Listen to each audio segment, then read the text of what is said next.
তো সবাইকে অনেক স্বাগতম জানিয়ে মীরা রান্নাঘরে আবারও নিয়ে চলে এসেছি একটি ইউনিক রেসিপি। তো এটা হচ্ছে শুটকি মাছ, লোটে শুটকি। তো দেখে আশা করি বুঝতেই পারছেন। তো আজকে করে দেখাবো এই লোটে শুটকির একটা ইউনিক রেসিপি। যারা শুটকি মাছ খেতে পছন্দ করেন না তারাও কিন্তু হাত চেটেপুটে খাবেন, থালা পরিষ্কার করে খেয়ে নেবেন। তো তার জন্য কি করতে হবে, পুরো ভিডিওটা দেখতে হবে, না হলে কী করে বুঝবেন যে রেসিপিটা কতটা ইউনিক। তো চলুন শুরু করছি। তো প্রথমেই আমি এখানে 4 পিস লোটে শুটকি নিয়ে নিয়েছি। এটাকে এখন আমি পিস পিস করে কেটে গরম জলে ভেজাবো। তো একটা কেচি নিয়ে নিয়েছি।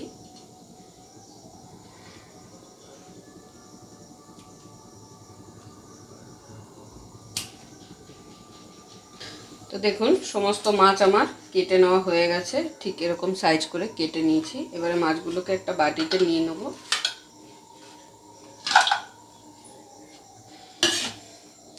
এবারে এর মধ্যে দিয়ে দেবো গরম জল। জলটা আমি আগে থেকেই গরম করে নিয়েছিলাম।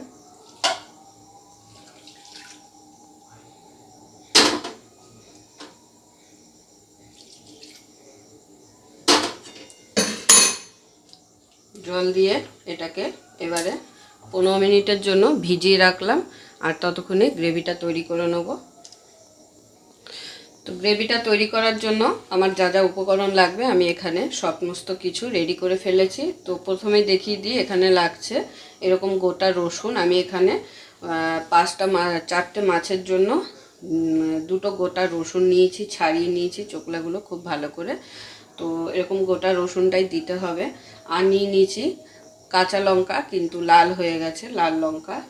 আর টমেটো, এখানে 2টো টমেটো আছে। আর পেঁয়াজ কুচি আছে এখানে 3টে। তো এরকম স্লাইস করে পেঁয়াজটাকে কেটে নিয়েছি। তো চলুন শুরু করা যাক। আর যে মেন উপকরণ সেটা হচ্ছে আলু আর বেগুন। তো আমি সেটা দেখিয়ে দিই। এই যে আমি সরু সরু করে এইভাবে আলুগুলোকে কেটে নিয়েছি। আলুটা আপনারা যদি খেতে ভালোবাসেন, না ভালোবাসেন তাহলে স্কিপ করে যেতে পারেন, শুধু বেগুন দিয়েও করতে পারেন। কিন্তু বেগুনটা কিন্তু মাস্ট, এই রান্নাটায় বেগুনটা দিতে হবে। আর বেগুনটা একটু বড় বড় করে মোটা মোটা করে কেটে নিয়েছি, কারণ বেগুনটা খুব তাড়াতাড়ি গলে যায়। তো আপনারা যদি এই রান্নাটা বা সরু লম্বা যে বেগুনগুলো হয় সেই বেগুন দিয়ে করেন তাহলে খুব ভালো হয়, ভালোভাবে করা যায়। কিন্তু আমার কাছে যেহেতু ছিল না, তো আমি এই বেগুনটা দিয়ে করে দেখাচ্ছি। তো আলুটা স্কিপ করা যাবে, কিন্তু বেগুন কিন্তু কোনোভাবেই স্কিপ করা যাবে না, বেগুন অবশ্যই লাগবে। তো তাহলে চলুন এবারে ফাইনালি রান্নাটা শুরু করা যাক। তো রান্নাটা করার জন্য আমি এখানে কড়াই বসিয়ে দিয়েছি। এবারে কড়াইটা গরম হয়ে গেলে কড়াইতে দিয়ে দেবো সর্ষের তেল। আর আরও একটা কথা, এই রান্নাটা কিন্তু সর্ষের তেলেই করবেন, তাহলে কিন্তু স্বাদ অন্যরকম হয়। আর সাদা তেলে যারা খান রান্না, তাদেরকেও বলবো এই রান্নাটা অবশ্যই সর্ষের তেলে করে নিতে। তো কড়াই আমার গরম হয়ে গেছে খুব ভালোভাবে, দিয়ে দিচ্ছি সর্ষের তেল।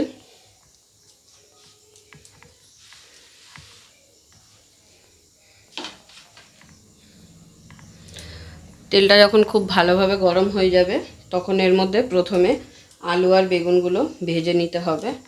তো আমি প্রথমে বেগুনটা ভেজে নিচ্ছি।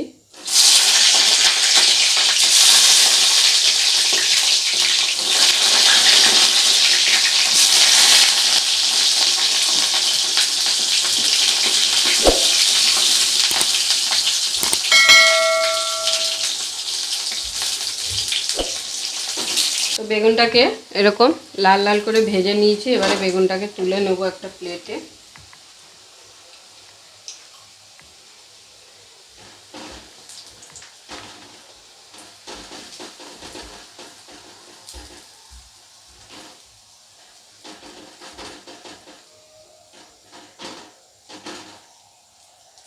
বেগুনটা কেন বললাম সরু বেগুন দিতে, কারণ গোল বেগুনগুলো কিন্তু খুব তাড়াতাড়ি নরম হয়ে যায়, গলে যায়। কিন্তু ওই সরু লম্বা বেগুনগুলো যদি দেওয়া হয় তাহলে ওটা একটু শক্ত থাকে। তো এবার আমি দিয়ে দিচ্ছি আলুগুলো। আলুটাকেও একইভাবে ভেজে তুলে নেব প্রথমে।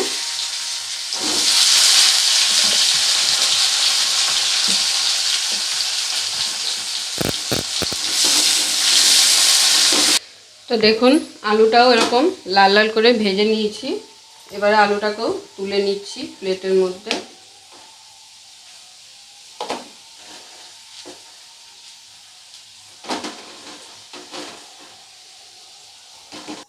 পেঁয়াজ কুচি,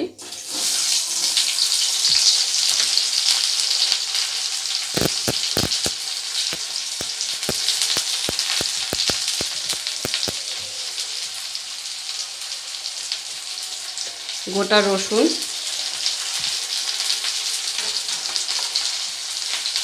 আর লঙ্কা। এবার এই তিনটেকে খুব ভালো করে ভেজে নেব।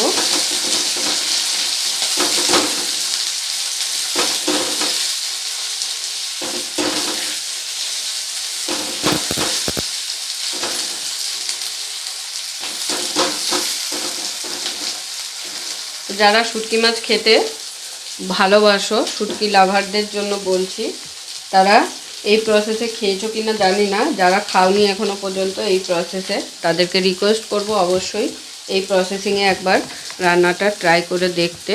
আর যারা শুটকি মাছ খেতে পছন্দ করো না, তাদেরকেও বলবো অবশ্যই একবার ট্রাই করতে। শুটকি মাছ খেতে কিন্তু খুব অসাধারণ লাগে।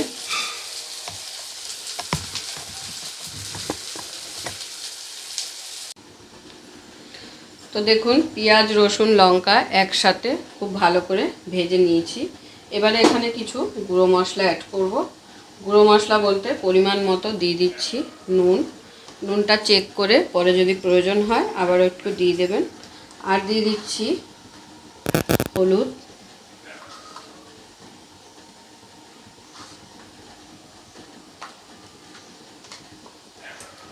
দিয়ে দেবো সুন্দর একটা কালারের জন্য কাশ্মীরি লঙ্কা গুঁড়ো,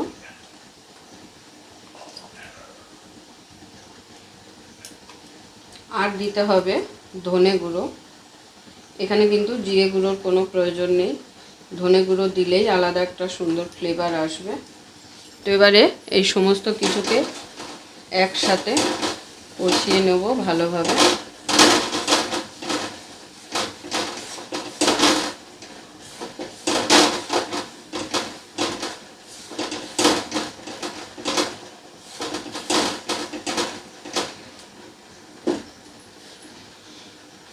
খুব ভালো করে একসাথে কিছুক্ষণ কষিয়ে নেওয়ার পরে এখানে দিয়ে দিতে হবে সামান্য একটু জল।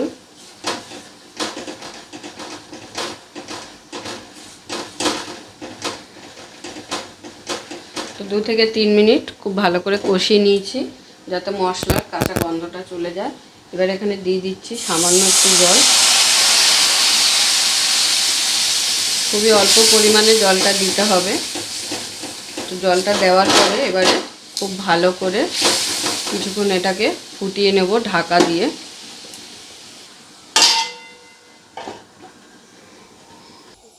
তো প্রায় 10 মিনিট হয়ে গেছে।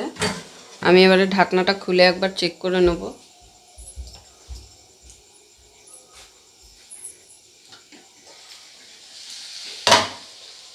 দেখুন জলটা টেনে গিয়ে ওপর দিয়ে কিন্তু তেল ছেড়ে দিয়েছে। এবার এখানে অ্যাড করে দেব টমেটোটা।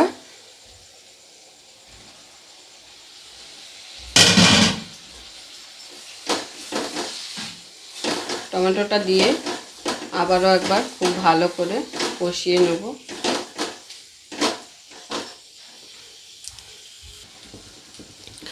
তো দেখুন টমেটোটা দেওয়ার পরে বেশ অনেকক্ষণ প্রায় 5 মিনিটের মতো কষিয়ে নিয়েছি। এবার এর মধ্যে দিয়ে দিচ্ছি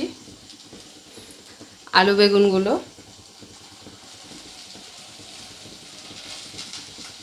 আলু আর বেগুনটা দিয়ে মশলার সাথে একবার ভালো করে মিশিয়ে নেব।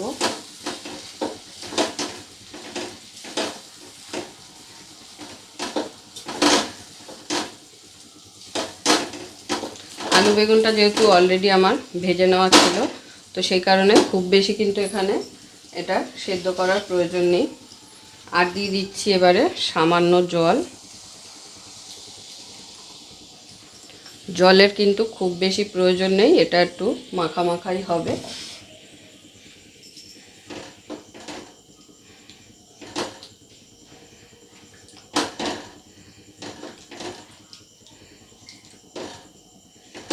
আর ঢাকা দিয়ে দিয়ে যত বেশি এটাকে কষিয়ে নেবেন ততই কিন্তু রান্নাটা খেতে স্বাদ হবে।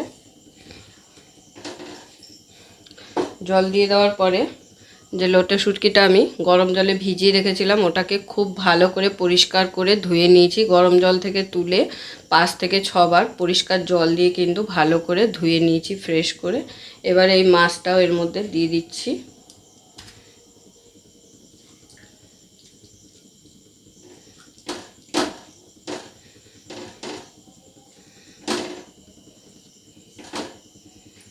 তো এবারে আবারও ঢাকা দিয়ে দেবো। ঢাকা দিয়ে দিয়েই কিন্তু এই রান্নাটা করলে স্বাদ হবে। তো এবারে আমি ঢাকনাটা খুলে চেক করে নেবো একবার। প্রায় 10 থেকে 15 মিনিট হয়ে গেছে, আমি ঢাকনা চাপা দিয়ে রেখেছিলাম। তো দেখুন ওপরে কিন্তু তেল ভাসছে, তার মানে এই রান্নাটা কিন্তু কমপ্লিট হয়ে এসেছে। আর কিন্তু আমাদের বেশিক্ষণ এটা জাল করতে হবে না। তো দেখতেই পেলে খুব সহজে আর কম উপকরণ দিয়ে কিন্তু এটা করে নেওয়া যায়। তো এখানে আরও একটা উপকরণ প্রয়োজন ছিল, সেটা হলো ধনেপাতা। ধনেপাতা দিলে এটা স্বাদটা আর একটু দ্বিগুণ হয়ে যেত, কিন্তু আমার কাছে ধনেপাতাটা অ্যাভেলেবেল নেই বলে আমি ওটা দিতে পারলাম না। ধনেপাতা ছাড়াই আমি রেসিপিটা করে দেখালাম। তো দেখুন আলু কিন্তু খুব সহজেই গলে দুভাগ হয়ে গেল। তো এবারে কিন্তু এটাকে নামিয়ে নেব। রেসিপিটা কিন্তু একদম খাওয়ার জন্য রেডি।